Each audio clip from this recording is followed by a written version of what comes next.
Hi guys, welcome to How to Maximize. In this video, I will show you how to save a view once on WhatsApp.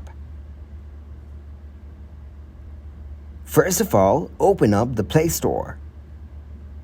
Search and install the Screen Recorder app from here. Once you install the app successfully, open up WhatsApp and go into your friends' chat.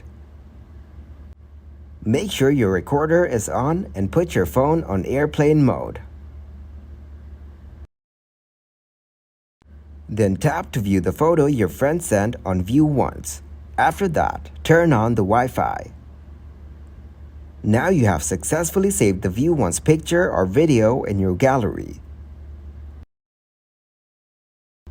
Thanks for watching and please leave a like, subscribe and share.